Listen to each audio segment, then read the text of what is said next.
Já temos então, portanto, Jair Bolsonaro, o presidente eleito.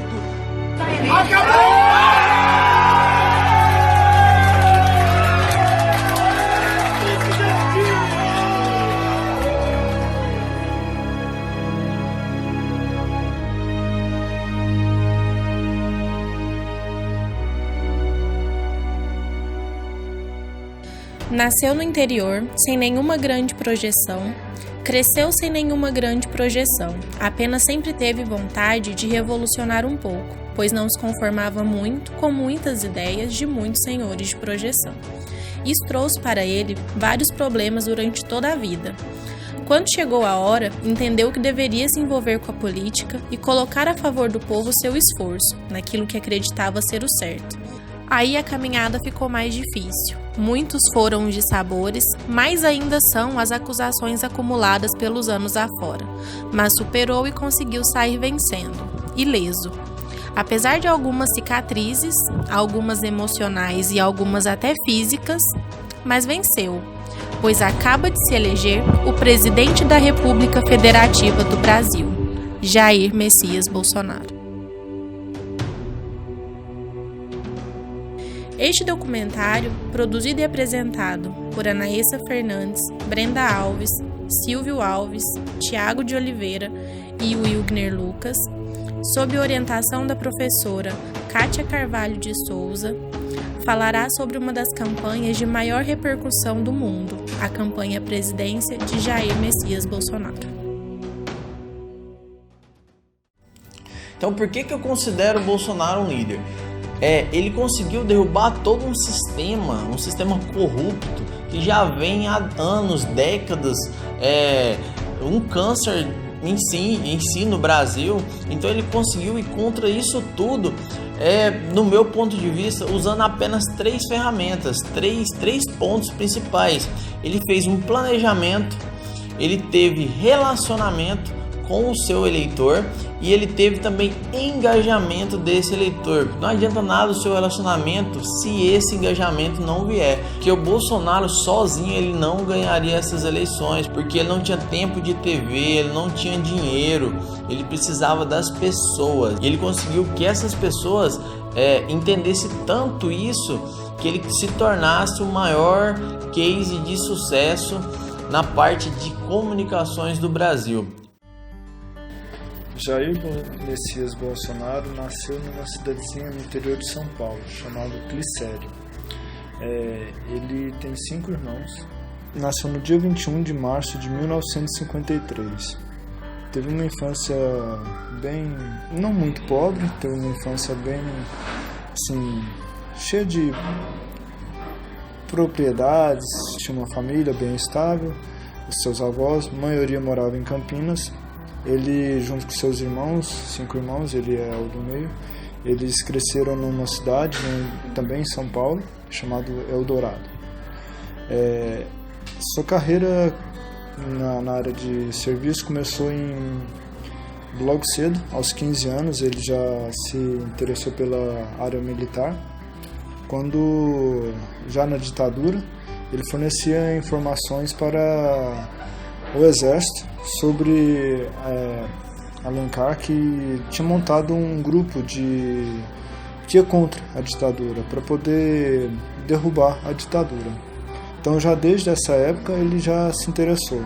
Aos 18 anos, ele já atingindo a maioridade, ele se alistou para SpaceX, Escola Preparatória de Cadetes do Exército, e ali ele ficou até 1973, quando ele se interessou pela AMAN, a Academia Militar das Agulhas Negras, onde ele ingressou, prestou concurso e foi aprovado já no final de 1973, onde ele ficou até 1988. Durante o período que ele esteve na AMAN como militar, ele se especializou em paraquedismo.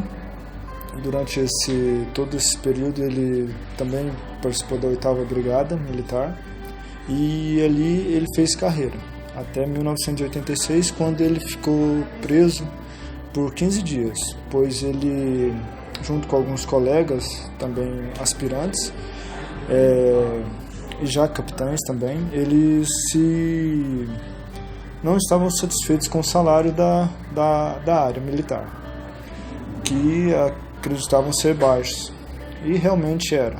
O que mais dá dinheiro numa área militar são as transferências de uma área para outra, que são valores bem altos. Mas o salário em si é até menor que a polícia militar, até hoje, nos dias atuais. Mas já naquela época, insatisfeito, ele escreveu para a revista Veja um artigo intitulado como o pagamento é baixo, o salário é baixo, e por conta disso ele ficou preso por 15 dias. Em 1988 ele foi absolvido pelo Supremo Tribunal Militar dessas acusações, e já nesse mesmo ano ele ingressou na carreira política. Ele se afastou, entrou para a reserva da carreira militar e ingressou na política, iniciando como vereador da cidade do Rio de Janeiro, em 1988. E em 1990 ele se candidatou para deputado e conseguiu vencer pelo Partido Democrata Cristão, que também era seu partido já quando ele era vereador. E nos 6 mandatos consecutivos ele foi reeleito, 6 eleições, e durante esse tempo ele passou por 8 partidos diferentes. Como deputado ele conseguiu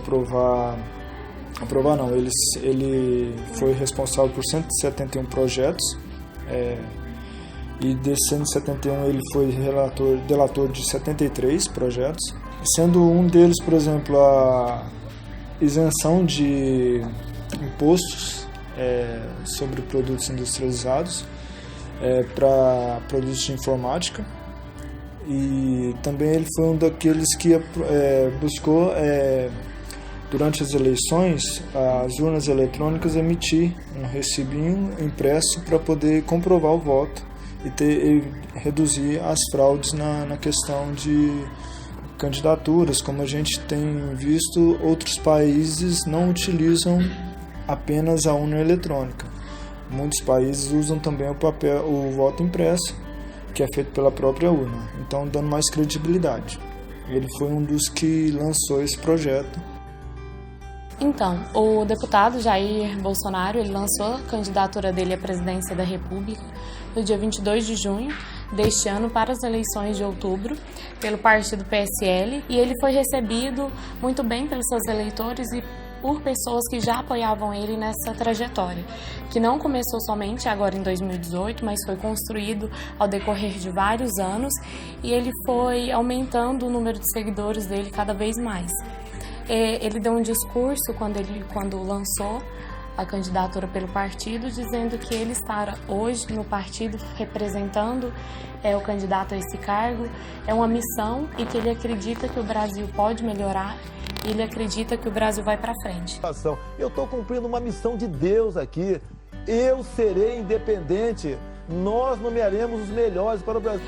Ele traz um posicionamento de querer um Brasil melhor para sua filha de 7 anos, para sua família e para as mulheres do país inteiro.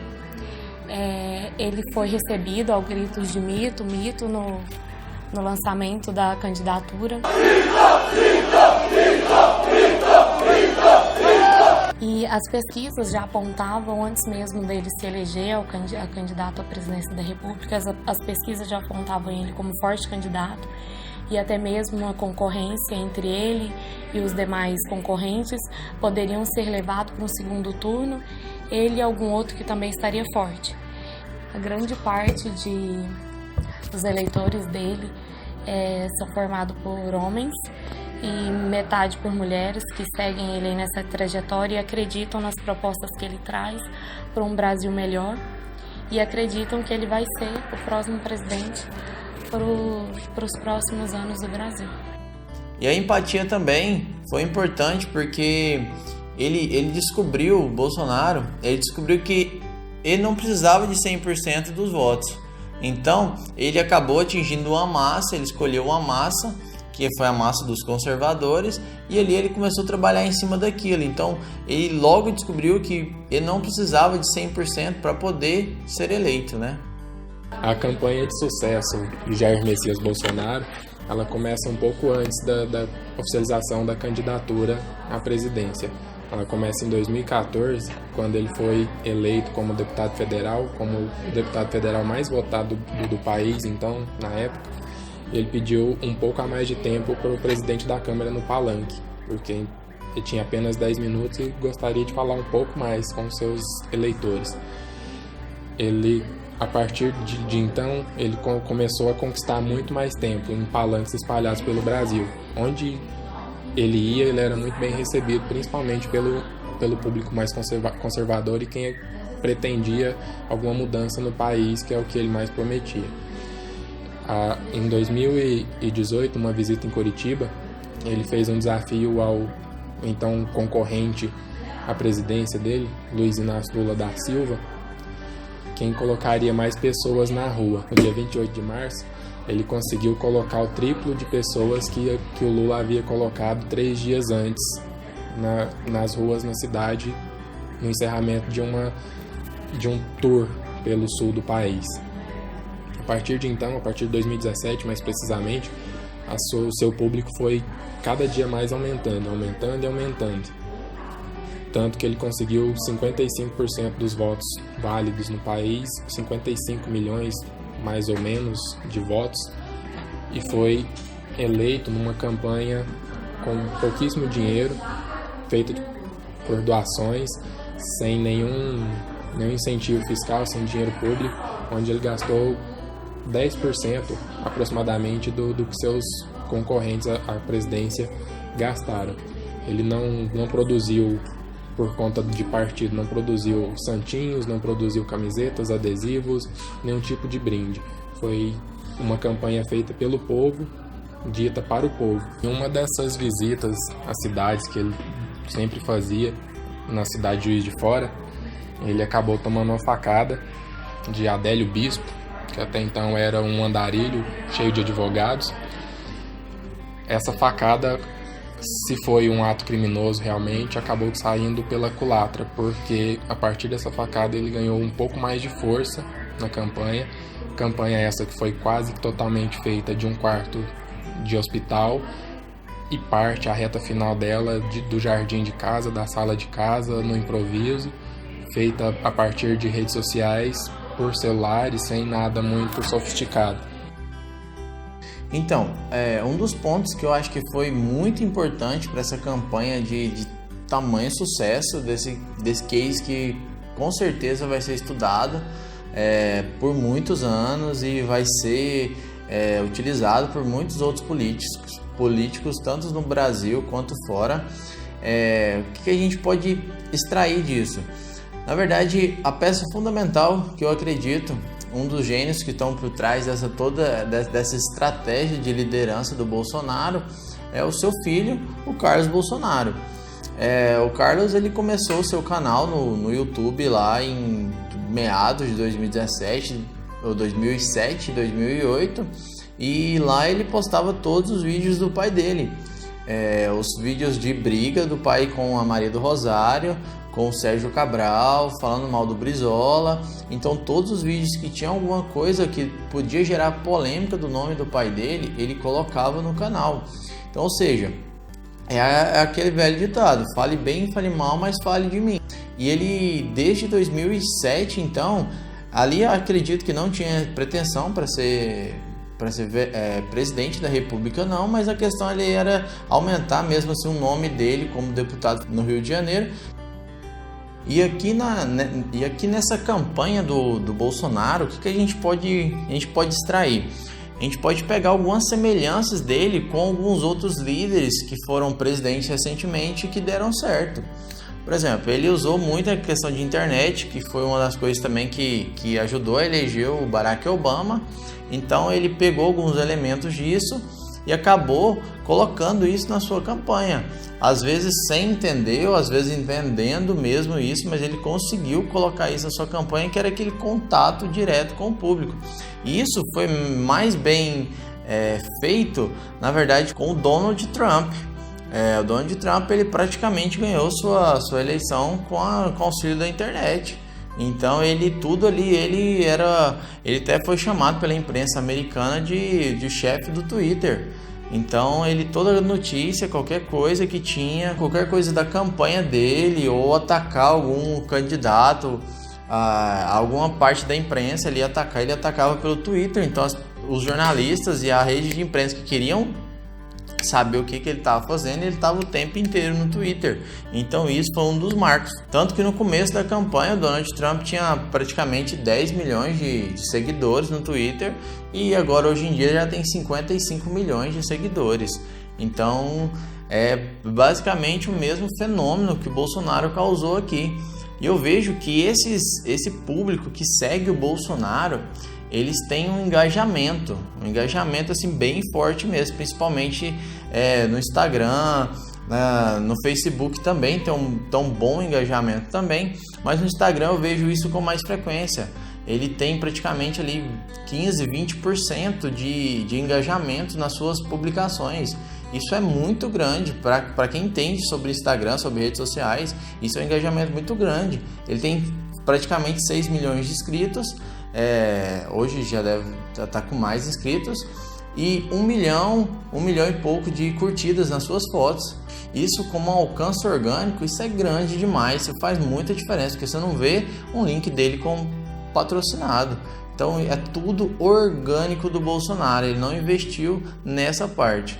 E o que a gente pode traçar que o Bolsonaro acabou adotando da campanha do Donald Trump de 2016 para agora? O que? Os dois sempre falavam muito de Deus. Então eles foram mais pro lado do conservadorismo mesmo, dos costumes, de falar de Deus. E lá nos Estados Unidos também tava bem complicado na época do Trump. Então alguma parte da mídia, alguma parte da sociedade criticava ele por esse posicionamento, mas isso ajudou ele. E aqui também ajudou o Bolsonaro, porque o país acaba sendo de maioria conservadora, como acabou sendo, né, nas eleições. E sobre essa questão ainda de Deus, outro ponto que eu acho relevante é que os dois eles decidiram que iam trocar a sua sede da embaixada lá de Tel Aviv para Jerusalém.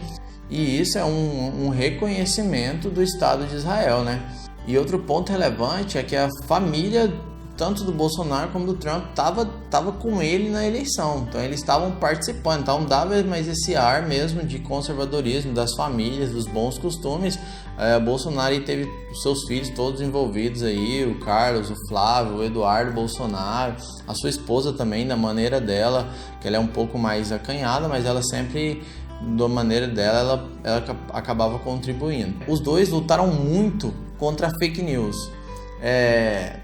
Tudo para eles era fake news, tudo que saía, e isso também acabava elevando o nome do Bolsonaro, porque como essa parte dele de querer mesmo que as pessoas falassem dele, então acabava que a fake news ajudava a sempre estar lembrando o nome dele, ele sempre está em noticiários, então isso para ele acabava sendo um ponto positivo, e tanto que assim, pode ser considerado como uma massa de pão, né? Essa campanha do Bolsonaro. Quanto mais eles batiam nele, mais ele crescia. Segundo o ranking elaborado por uma agência de comunicação, no ano passado, Bolsonaro foi o parlamentar federal mais influente nas redes sociais. As redes sociais, Facebook, Twitter, especialmente o WhatsApp, foram extremamente efetivos, especialmente na candidatura do Jair Bolsonaro, porque foi um candidato que compreendeu como ninguém a importância desses veículos e partiu na frente. Falando ainda das redes sociais, assim, do Bolsonaro, o trabalho dele nas redes sociais, a gente pode destacar o papel fundamental do WhatsApp nisso. Isso ele já reconheceu lá atrás, ele não começou trabalhando agora no WhatsApp. Então ali, eles agora na campanha, eu vi um vídeo do Bolsonaro, ele tinha lá praticamente mais de 1000 grupos que ele mesmo tinha lá no seu próprio celular, ele participava dos grupos. Então todos os filhos também tinham grupos. Então ali eles viralizavam qualquer vídeo, qualquer coisa assim muito rápido. Então ali quando você joga ali para 1000 grupos, cada grupo ali com 200 pessoas, essas 200 pessoas jogam mais para outros grupos. Ali praticamente questão de minutos, hora, assim ele já está no Brasil todo, qualquer vídeo praticamente, todo mundo já recebeu. Então eles tinham um alcance muito grande nisso, eles já reconheceram essa parte do WhatsApp que poderia ser bem fundamental na sua campanha e já começou a adotar desde antes. Então ali em meados de 2014, o Bolsonaro ele acaba em um pronunciamento na Câmara, ele acaba anunciando que vai sim ser presidente da República. E ali, se você pegar o discurso que ele fez um pouco ali antes, o discurso dele é idêntico aos pontos que ele mantém até hoje. Então, e o que são esses pontos que ele estava adotando? É na questão da segurança, principalmente na segurança que fala assim, segurança pública, mas não só de você andar na rua não, mas você poder proteger seu patrimônio e a proteção para sua família, né? E ali até 2016, mais ou menos, o Bolsonaro ainda não tinha definido ali qual que era o posicionamento dele em si na questão econômica. É tanto que ele fala até hoje mesmo que ele não tem capacidade de discutir algumas coisas, então que ele vai colocar pessoas capacitadas para poder fazer isso para ele. Então, até um pouco da visão, se você pegar ele de 2016, 2017 para agora, ele já mudou bastante. Agora ele defende o liberalismo econômico, que é uma coisa essencial no mundo capitalista que a gente vive hoje. Então, abrir os mercados, mais empresas no Brasil, menos burocracia. Então, esse liberalismo foi um ponto que ele conseguiu captar mais pessoas ainda para ele. E a questão também da educação, ele tirar esse viés ideológico da educação que está no Brasil, que vem há mais de 16 anos aí, na verdade, que já vem desde antes do Lula. Então, o que ele propõe para a educação? Que você vai estudar é matemática, é português, é biologia. E outras coisas você não vai ter que ter preocupação na escola, não. Outras coisas você discute em casa, tanto que um dos pontos também que ele debate bastante é sobre o kit gay. Então, o que eu vejo, vamos abrir um parênteses aqui, o que eu vejo dessa parte do kit gay que ele busca com isso, né? Ele busca atacar exatamente a parte do PT, porque foi no governo da Dilma, apesar da Dilma ter vetado, mas o ministro estava ali o Fernando Haddad. Então ele acaba usando isso para poder aparecer mais na mídia, porque as pessoas falavam bastante disso, do kit gay e tudo mais, e quando as pessoas iam entrevistar ele sobre o kit gay, ele ia e falava sobre outras coisas também, e propunha suas ideias, e ali ele tinha um debate com as pessoas também. Então ele usava algumas coisas para poder aparecer mais na mídia. E o Bolsonaro ele conseguiu achar o que a população queria. A população não estava querendo mais PT. Então desde 2013, 14, cheio de manifestações no Brasil todo contra o governo, tivemos impeachment e tudo mais. Então ele se posicionou como um antipetista. E ali de fato ele foi o antipetista. As outras, os PSDB de antes, aquilo ali não era oposição. Aquilo ali ele sabia que se eles perdessem as eleições, eles estariam empregados da mesma forma em outros cargos. E ali tinha essa parceria, acaba que tem. Então o Bolsonaro, ele de fato, ele conseguiu fazer essa questão do antipetismo mesmo. Ele trabalhou em cima de falar de todas as coisas ruins que o PT fez e usar isso em benefício para ele. E ainda nesse ponto do Bolsonaro querer que as pessoas, todo mundo falasse dele e tivesse com ele na mente, ele liberou a sua imagem para as pessoas poderem fazer camisetas, canecas, bandeiras. O pessoal fez tudo com o seu rosto, e isso aí ele liberou para todo mundo sem cobrar direitos pela sua imagem, né? Então aquilo ali ajudou ele também. Foi a primeira vez que você vê a população em si fazendo uma campanha para um candidato que não tinha recursos. E o Bolsonaro, ele não deixou a sua campanha nas mãos de cabos eleitorais. Ele foi para cima, ele não só pela internet, né? Ele ficou viajando o Brasil durante 4 anos.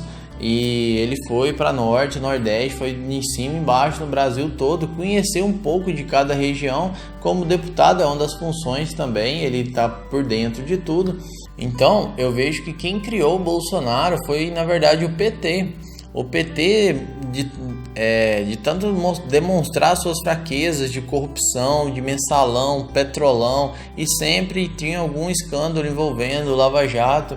Então o Bolsonaro se apropriava desses casos para poder subir mais, e quando o PT atacava o Bolsonaro, aí que ele crescia nisso. E o Bolsonaro, ele de ir contra o sistema também. Ele atacou a Globo num dia numa entrevista com a jornalista. Ele falou que ia cortar as verbas da Globo. Ele também acabou tendo desentendimento também com a Folha de São Paulo, tanto na campanha quanto antes também. Então, 2 dos maiores grupos de mídias do Brasil, ele já foi contra. Às 7h21 da noite deste domingo, chega a informação de que Jair Bolsonaro está eleito presidente da República. Na campanha mais barata para presidente até então, de um presidente eleito, o 38º presidente da República Federativa do Brasil, Jair Messias Bolsonaro, o mito.